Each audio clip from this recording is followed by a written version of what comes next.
샬롬.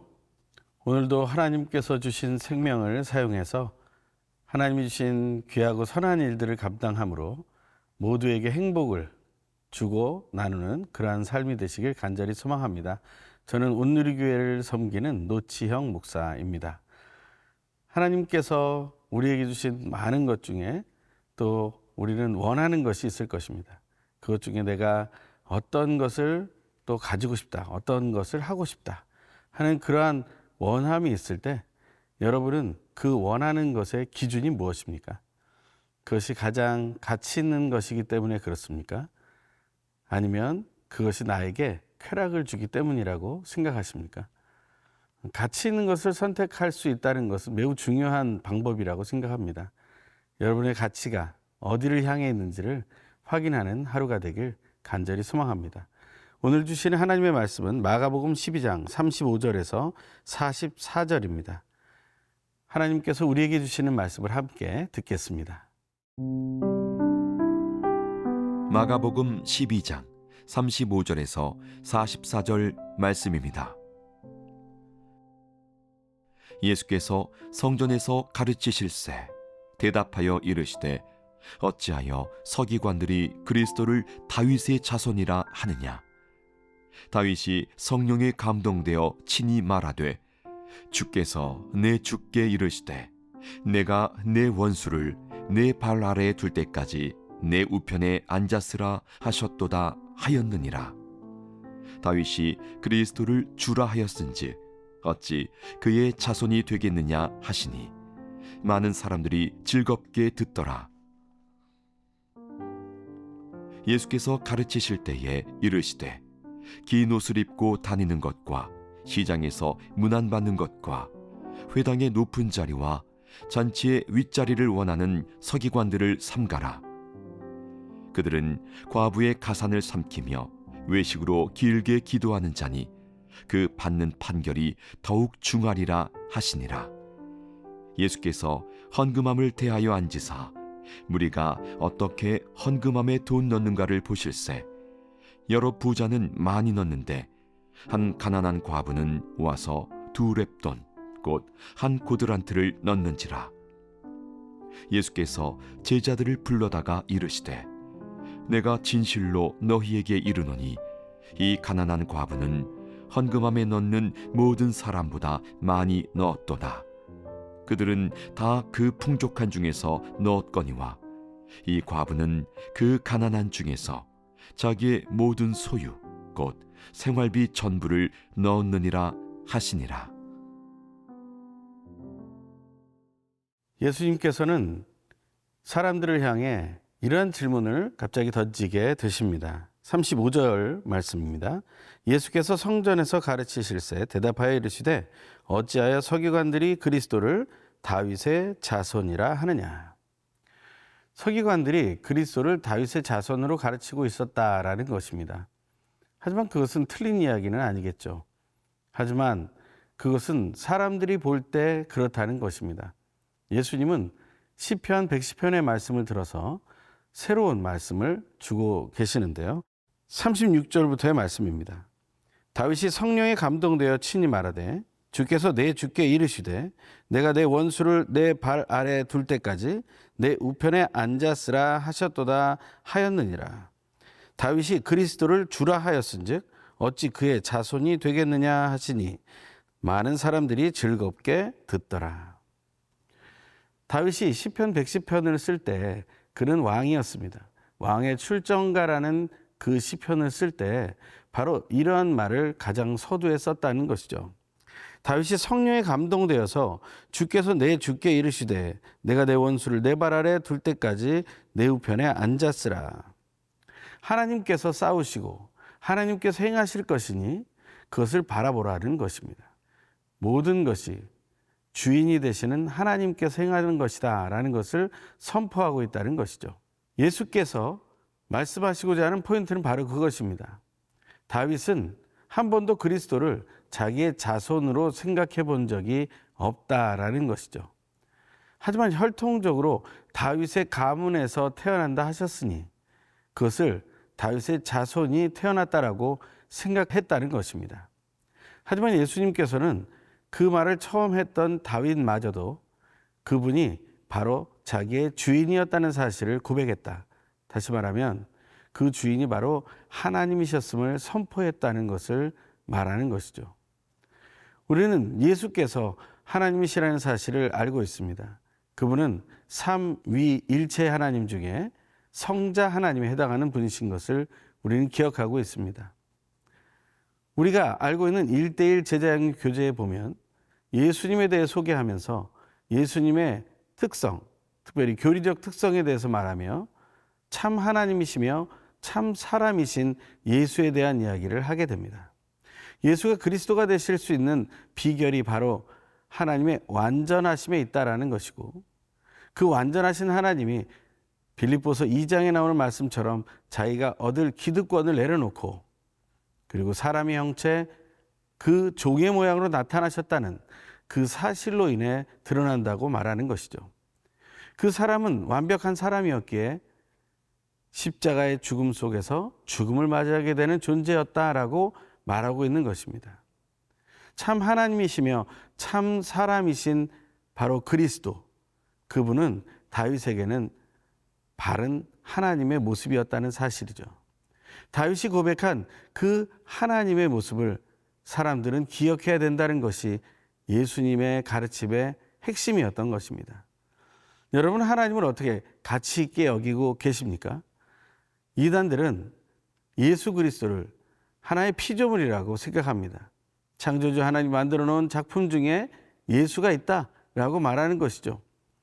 또 어떤 사람들은 삼위일체라는 그 말을 부정하기도 합니다. 잠깐 동안 사람의 모양으로 나타나셨지만 십자가에 죽을 때는 그 임하셨던 하나님은 어디론가 사라지셨다라고 얘기하는 이단들도 있습니다. 허탄한 것들을 믿는 것, 그것은 잘못된 이해에서 나오는 것입니다. 하나님의 뜻을 바르게 이해하지 못한다면 우리는 인간의 말에, 또 인간의 생각에, 또 인간의 해석에 제한을 받게 될 것입니다. 하지만 예수님께서는 모든 것을 바르게 풀어내 주시는 참된 하나님이심을 우리는 믿어야 할 것입니다. 하나님께서 오늘 우리에게 예수를 통해서 알려주신 이 진리를 기억하면서 그 많은 사람들이 마음에 즐겁게 들었던 그 이야기를 우리도 묵상하게 되기를 바랍니다. 오늘 그 많은 사람들이 즐겁게 들었다는 말을 이렇게 해석할 수 있습니다. 이해가 되어 마음이 좋았다라는 것입니다. 사실 앞에 예수님께 계속 이상한 질문을 하는 사람들의 이유는 무엇이었습니까? 예수님 말씀하시는 것을 수용하지 않았기 때문에 그 마음에 이해도 되지 않았고 즐겁지도 않았던 것이죠. 하지만 그것을 듣고 받아들이고 이해하는 사람들에게는 그 마음에 좋은 일이 일어났다라는 것입니다. 오늘 하나님의 말씀을 묵상하며 여러분의 마음에도 제 마음에도 이해가 되어 마음이 좋아지는, 기뻐지는 그러한 일이 있기를 간절히 소망합니다.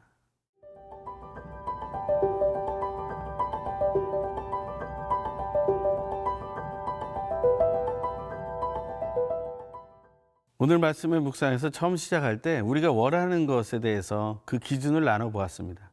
정말 가치 있는 것을 원하고 있는지, 아니면 우리가 정말 갖고 싶고 즐겁게 하고 쾌락이 되는 것을 원하는 것인지, 그것에 대해서 우리 다윗이 그리스도를 잘못 이해했다라고 생각했던, 가르쳤던 서기관들을 향해 예수님이 이렇게 말씀하시는 것을 보게 됩니다. 38절부터의 말씀입니다. 예수께서 가르치실 때에 이르시되 긴 옷을 입고 다니는 것과 시장에서 문안받는 것과 회당의 높은 자리와 잔치의 윗자리를 원하는 서기관들을 삼가라. 서기관들이 진짜 원하는 것이 무엇인가라는 것, 그것을 쭉 나열하고 있습니다. 그러면서 그런 서기관들을 조심해야 된다라고 말씀하고 계시는 것이죠. 서기관들을 조심하라는 것은 단지 서기관이 나쁜 사람들이니 피해라 하는 의미만이 아닙니다. 그것이 아니라 이런 서기관의 마음을 너희도 가질 수 있으니 라는 것을 얘기하는 것이죠. 서기관은 어떤 사람들입니까? 대제사장과 제사장, 또 그리고 여러 가지 선생들의 의미를 가지고 있는 어떤 리더의 존재 중에 포함되는 사람들이었던 것이죠. 본을 보여야 될 사람들이었다는 것입니다.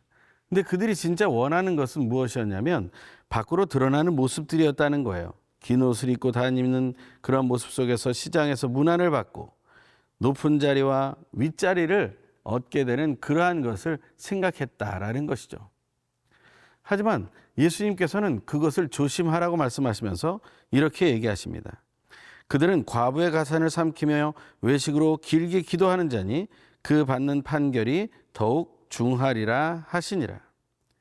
그들의 개인적인 삶은 외식하는 삶으로 하나님의 심판을 받기에 합당하다라고 얘기하고 있다는 것이죠.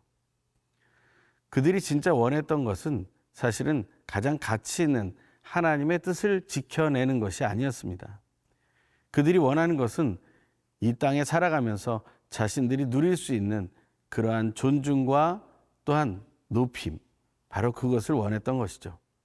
다시 말하면 이 땅에서 높임을 받고 인정받는 것이 그들의 쾌락이 되었다라는 것을 의미합니다. 그것은 하나님이 가치 있다고 여기지 않고 자신만이 가치 있다고 생각하는 그러한 이기적인 마음과도 연결됨을 우리는 기억해야 할 것입니다. 그럼 우리는 어떻게 해야 되겠습니까? 예수님은 또 한 가지의 사건을 통해서 우리에게 본을 보여주시고 또한 조언해 주시고 지혜를 더해 주십니다. 41절부터의 말씀입니다. 예수께서 헌금함을 대하여 앉으사 우리가 어떻게 헌금함에 돈 넣는가를 보실세. 여러 부자는 많이 넣는데 한 가난한 과부는 와서 두 렙돈 곧 한 고드란트를 넣는지라. 예수께서 제자들을 불러다가 이르시되 내가 진실로 너희에게 이르노니 이 가난한 과부는 헌금함에 넣는 모든 사람보다 많이 넣었도다. 그들은 다 그 풍족한 중에서 넣었거니와 이 과부는 그 가난한 중에서 자기의 모든 소유 곧 생활비 전부를 넣었느니라 하시니라.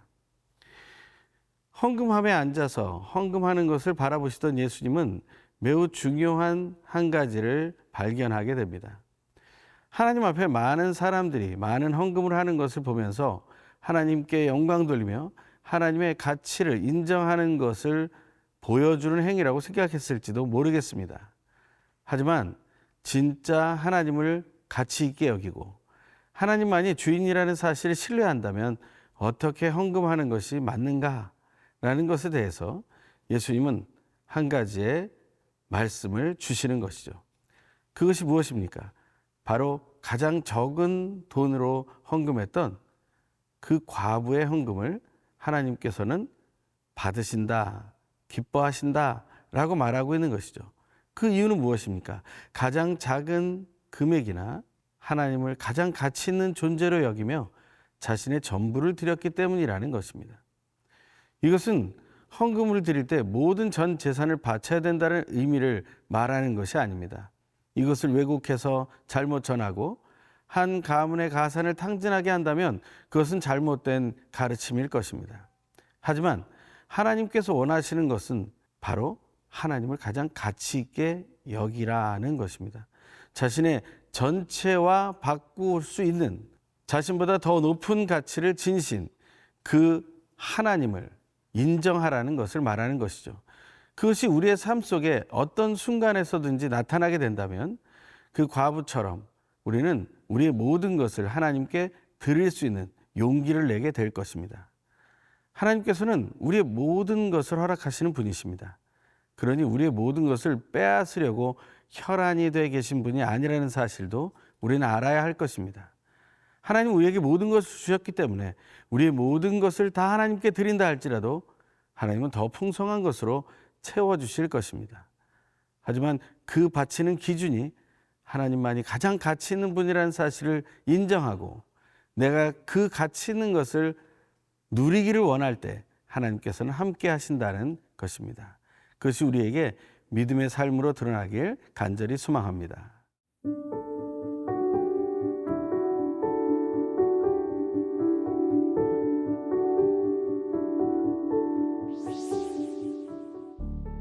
우리의 최고의 가치이신 하나님, 인생을 살아가는 순간에 삼위일체 하나님만이 최상의 가치를 지니신 분임을 인정하게 하셔서 예수님의 이름만을 높이게 하시고 진정한 주인이신 하나님께 내 삶의 전부를 맡겨드리는 것이 지혜로운 선택임을 깨닫고 바르게 실천하게 하소서.